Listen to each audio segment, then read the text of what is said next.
Patrick Cordero me escucha siempre con atención. Me da la fuerza y la calma, me ofrece la solución.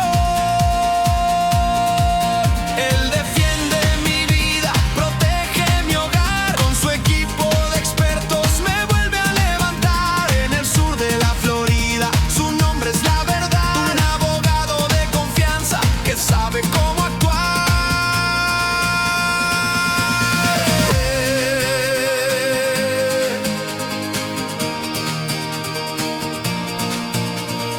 Hola, buenas tardes, soy el abogado Steve Cordero, estoy aquí con Marianela Luporini, abogada encargada del Departamento Capítulo 7 aquí en la oficina de Patrick Cordero, respondiendo algunas preguntas que tenemos de varios clientes o personas que quizá tienen interés.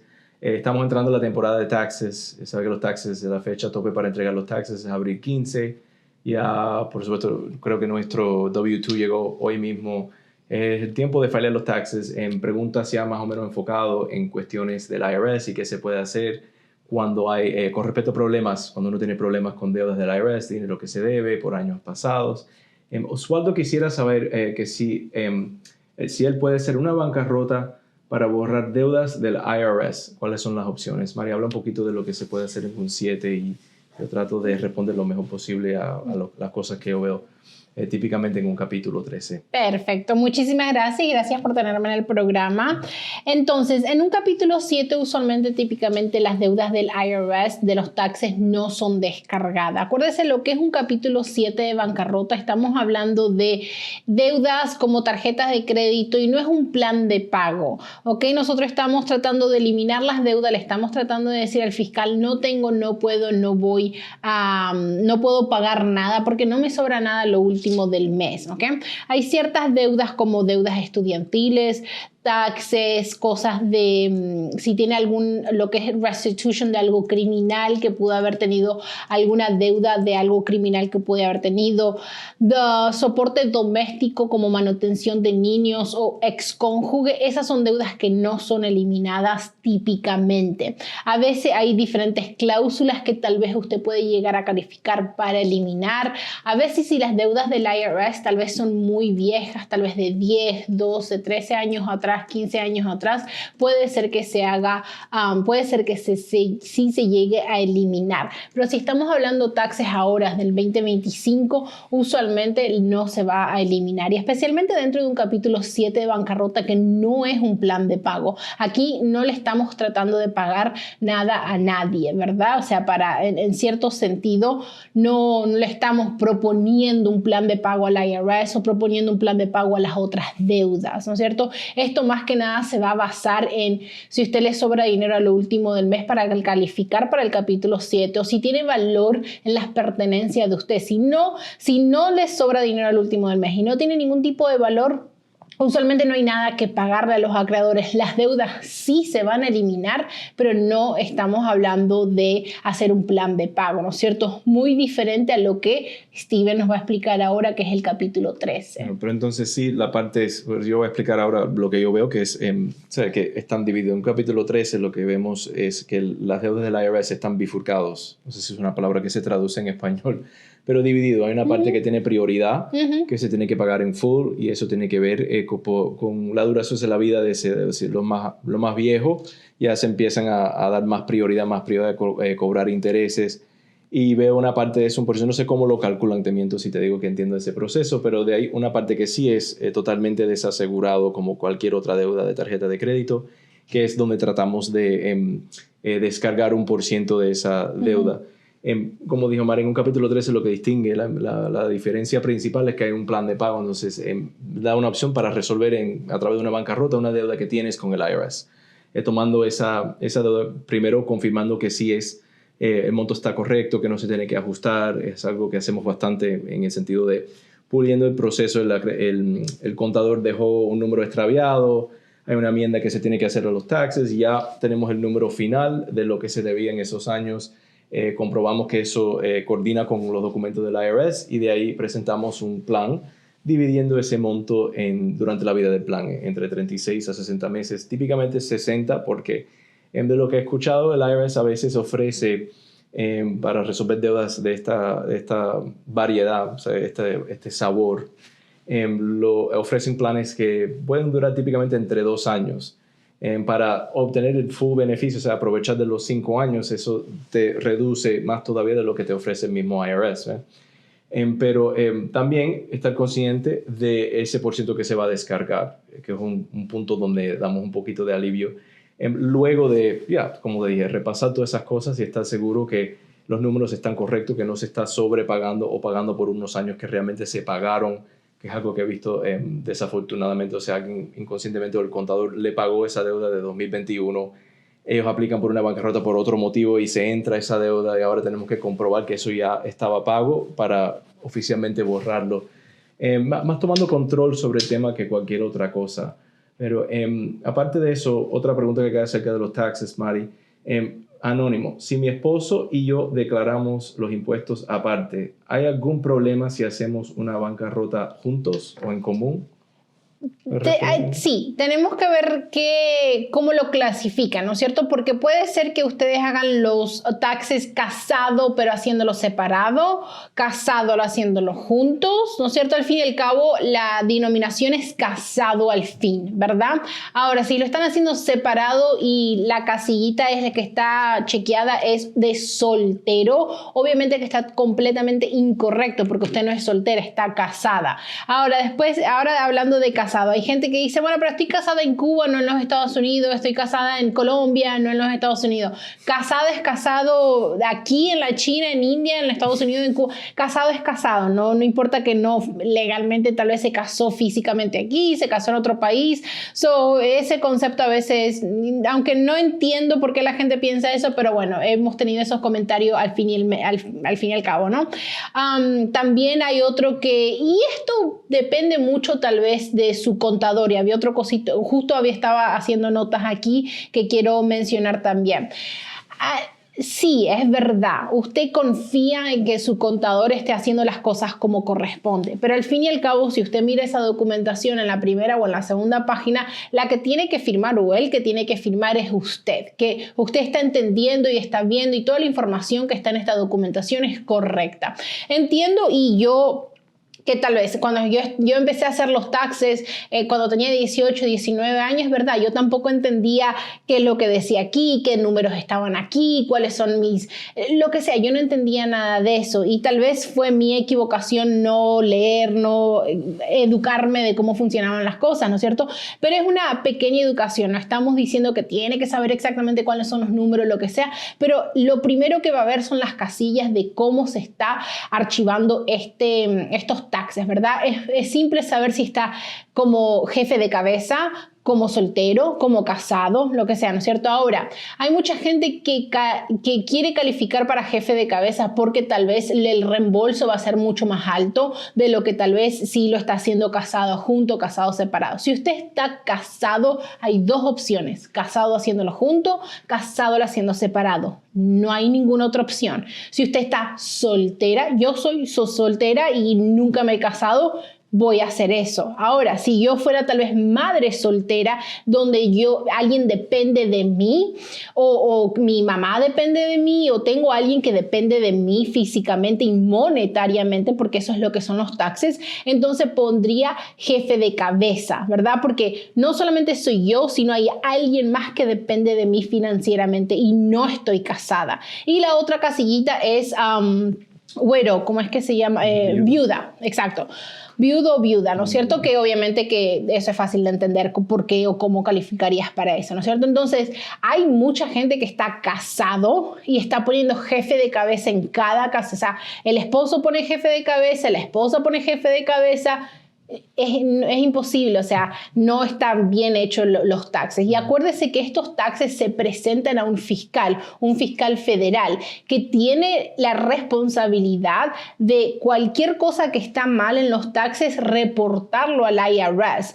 Y quisiera decirte que lo último que quieres hacer es tal vez deberle dinero al IRS, porque, ¿me entiendes? Una cosa es deber una tarjeta de crédito y otra cosa es tal vez deberle al IRS, porque te van a hacer amendar esos taxes y tal vez son taxes del 2022 y entonces, o sea, y ahora estamos en el 2026 y van a empezar a correr intereses y es un montón de lío, o sea, de hacer las cosas bien y tal vez, ¿cuál es la diferencia? Tal vez te dan unos pesitos más, unos pesitos menos, pero quisiera decirte que no vale la pena el dolor de cabeza o las consecuencias que pueden hacer cuando están haciendo los taxes mal, ¿verdad? Y rapidito quería mencionar también cuando ponen negocios o tal vez empiezan a inventar negocios, ¿verdad? Como que, ok, no, sí, que yo limpio casas de aquí para allá y tal vez no es verdad. O tal vez el contador te dice, sí, vamos a poner esto porque no importa, yo te invento de que estás limpiando unas casas y tienes estos gastos y entonces si tienes gastos es menos que te van a cobrar o más que te van a dar.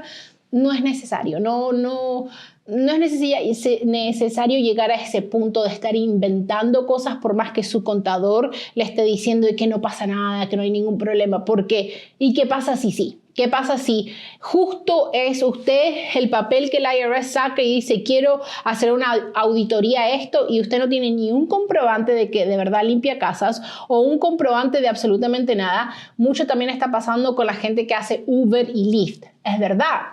Hay gastos de carro, hay gasto de gasolina, pero a veces están inventando otros gastos que no son de negocios, ¿verdad? La comida lamentablemente no es un gasto que usted pueda poner ahí en el negocio. Tal vez sí, su contador dice, sí, no pasa nada, yo se lo hago a todo el mundo y que esto que lo otro, pero si usted está entendiendo o pensando o tal vez tiene dudas de lo que está haciendo su contador, vaya a otro contador, haga una segunda opinión, una tercera opinión para que las cosas estén bien hechas. Pero bueno, eso es más o menos lo de los taxes. No, y para agregar, es algo que vemos bastante, ¿sabes? Es decir, hasta el punto que cualquier bancarrota 7 o 13 está diseñada a resolver el problema de deudas. Cuestiones de los taxes es primordial. Acuérdate que la mayoría de los documentos que se presentan principales en una bancarrota piden esa misma información. Entonces, a veces cuando uno se da cuenta es cuando ven ese conflicto. O sea, aquí puse, o sea, los taxes dice que están solteros, pero llegamos a un punto en el proceso donde ya descubrimos una licencia de matrimonio y tenemos que devolver que hay, o sea, y ya te avisamos desde ahí, mira, esto tiene que decir que están casados, esto no coincide, eso va a provocar esa discrepancia se va a elucidar cuando llegamos a la corte, deberías saber o tomar los pasos para resolverlo. Lo peor que, bueno, pienso yo, lo peor que puede pasar es, tú sabes, tomar el tiempo, hacer el esfuerzo de tratar de hacer una bancarrota y terminar, y por consecuencias de ese cuadrito que está tocado mal, debiéndole algo al IRS que no se borra porque las cosas se hicieron mal, no se investigaron bien, no tomamos el tiempo de corregir un error ya en el momento que nos dimos cuenta del problema. Y ahora, todo ese sufrimiento, todo ese labor, todo el tiempo, todos los gastos de los abogados, todas esas cosas, no es decir que están por gusto, quizás tienes otras cosas aparte del IRS, pero el gobierno federal tiene su propio sabor, ¿no?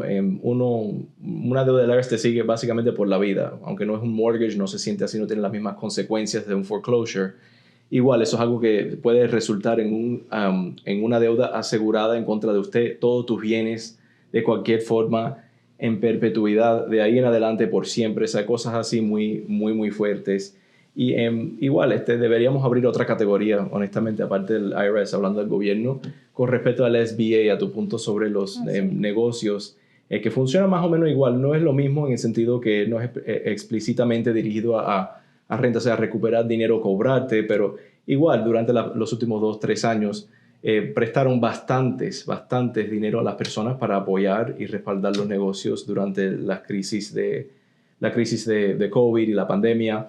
Y ¿sabes? Era algo más o menos como un blank check de lo que he visto. Entonces, de lo que he visto yo, los montos que prestaron el SBA, no sé si es que no estaban mirando, pero 200,000, 300,000, o sea, miles y miles y miles de dólares. No sé si ni siquiera tomaron el tiempo para investigar la capacidad de ellos de recuperar ese dinero en base del tipo de negocio a quien le estaban prestando ese dinero. O sea, estrictamente era el deber de ellos de hacer eso. O sea, lo que vemos aquí son las personas que se perjudican con eso y ahora tienen no solamente problemas con el IRS, pero sino con los taxes. Igual, deudas de taxes no necesariamente de impuestos, sino de cosas como, o sea, los camioneros que veo que tienen que pagar impuestos en base del cargo que están distribuyendo a través del país en su trabajo. Tenemos muchas personas que tienen gastos así 500, 300. Es algo que se tiene que traquear y hacer bien para evitar problemas en el futuro. Pero no sé, el gobierno, yo lo pienso más o menos porque tienen ciertos derechos que acreedores regulares no tienen. Por ejemplo, tienen más tiempo para anunciar su intención de participar en cualquier bancarrota. Tienen 180 días cuando todos los demás casi tienen 70. No es que se demoran tanto, pero igual es algo primordial, como si la ley lo designa prioridad, significando que ellos vienen antes de tarjetas de crédito, antes de cosas. Quizá tú estás pasando a la oficina porque tienes un problema con una tarjeta de crédito. Eso tiene que entrar obligatoriamente. Nosotros no podemos proponer un plan dejando esas cosas afuera, ausente una prueba que esa cosa se pagó ya, que es lo que he visto en ciertos casos. También están bastante desorganizados. No hablo más del gobierno, pero entre ellos tienen una oficina en Filadelfia que procesa los taxes. Tienen otra oficina en Plantation donde se deberían dirigir copias de esos taxes para verificar. Tienen una oficina que se dedica a funciones de bancarrota en Orlando. Y ninguno de ellos coordinan entre ellos. Entonces es muy común que te empiecen a llegar cartas, tú files los taxes y te llega una carta de otra oficina pidiéndote la misma copia de los taxes. Yo siempre, no sé si tú puedes hablar de esto, yo siempre empujo a los clientes a echárselo a los contadores. Estar seguro que los taxes están presentados, abrir la cuenta con el IRS para mirar los resultados, que todas esas cosas se filearon bien. El IRS ahora se ha puesto un poquito más sofisticado en el sentido que uno puede bajar un desglose, un historial completo de todos los años que han hecho los taxes, un resumen de todos los documentos que se han presentado, todos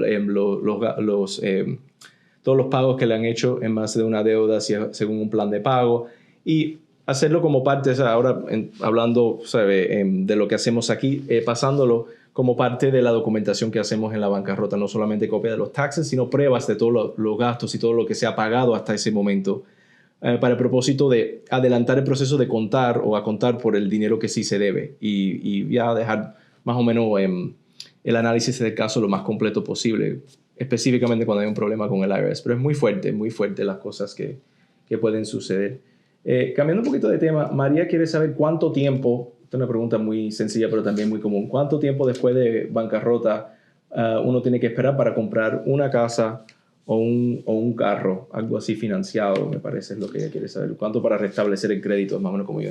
Muy buena pregunta, y eso es algo que una de las cosas que la gente tiene esa preocupación, ¿no es cierto? Después de hacer una bancarrota, ya mi vida terminó, no voy a poder hacer nada de esto porque me entiende, malogró todo el crédito, y no necesariamente. Obviamente, si estamos haciendo una bancarrota, me imaginaría que ya el crédito no es el mejor, ¿verdad? Entonces, si no, no estaríamos aquí, quisiera decirte. Ahora, es bastante rápido después de que, también mucho depende, estamos hablando del capítulo 7, el capítulo 3. En el capítulo 7 usualmente el caso empieza desde que se archiva el caso en la corte, desde que se fileó el caso en la corte hasta que se cierra por completo. Por mucho estamos hablando de 6 meses, más o menos, a veces un poquito más, un poquito menos, de lo que sea, pero son 6 meses. Después de ahí usualmente la bancarrota no te impide, no te prohíbe comprar casa, comprar carro. Es más que nada el creador y las pólizas y las cláusulas de cada creador, qué es lo que quieren ellos, ¿verdad?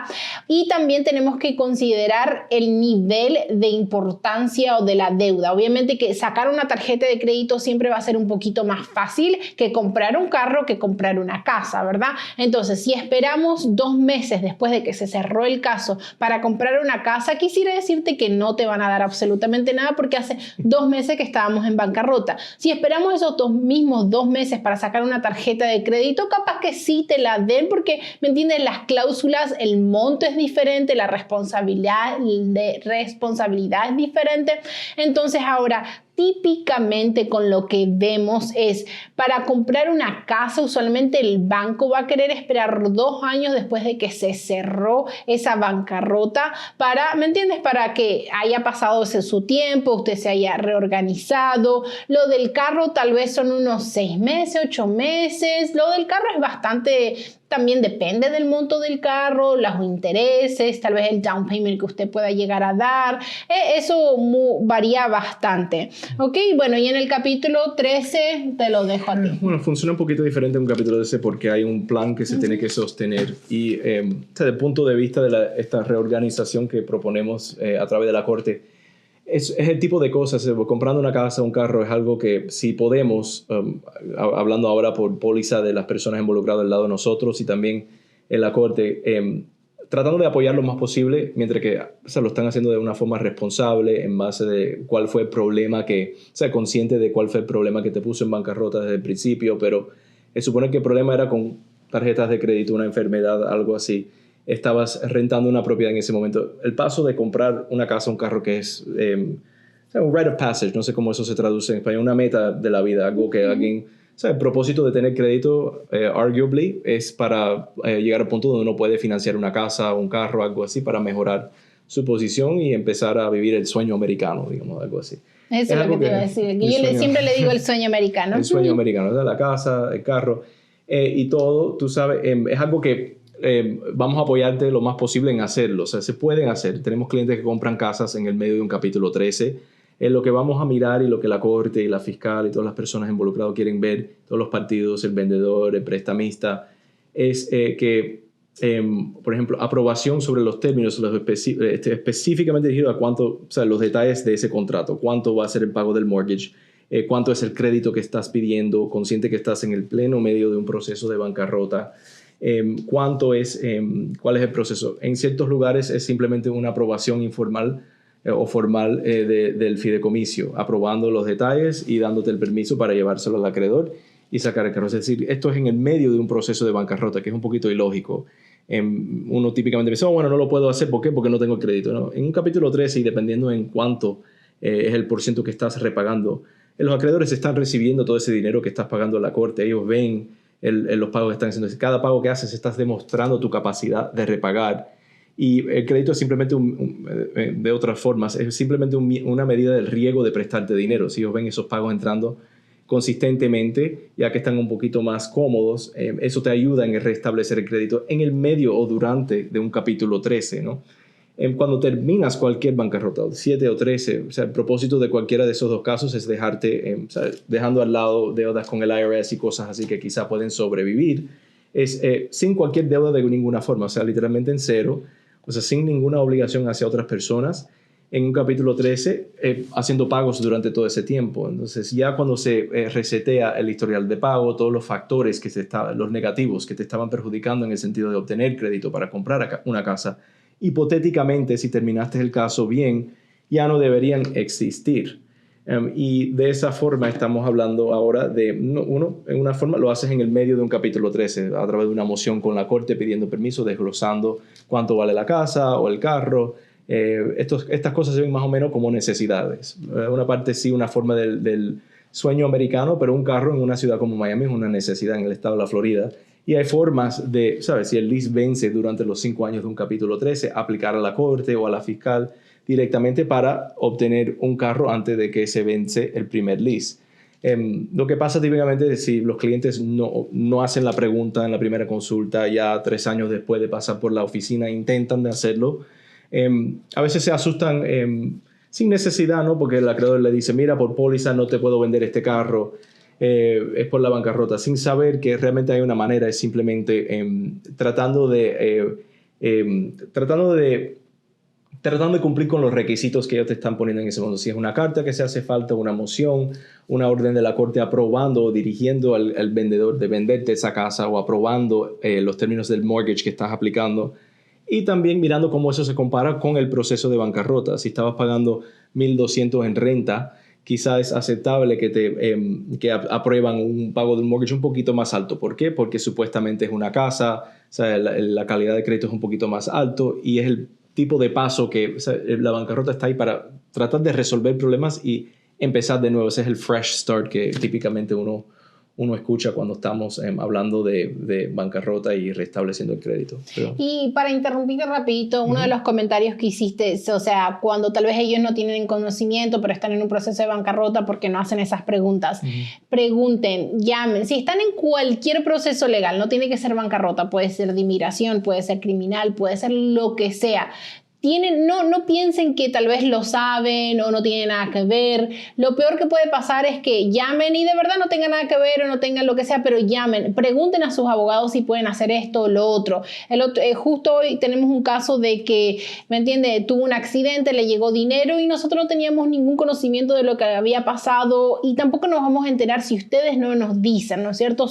Para cualquier tema, si tienen un abogado, pregúntenme, tal vez es algo de inmigración, ¿me puedo mudar? Me quiero mudar, necesito mudarme, que me recomienda, lo que sea, aunque sean cosas tan mínimas, pero si tienen un abogado o están en algún tipo de proceso, cualquier proceso, y alguien nos está ayudando, pregunten a esa persona si pueden hacer esto o lo otro o lo que sea. Pero bueno, ya llegó nuestro turno de retirarnos. Muchísimas gracias y acuérdense que está el número de teléfono aquí en la pantalla, 305-445-4855. Estamos abiertos de lunes a viernes, desde las 9 de la mañana hasta las 6 de la tarde. Muchísimas gracias. Gracias, Mariana.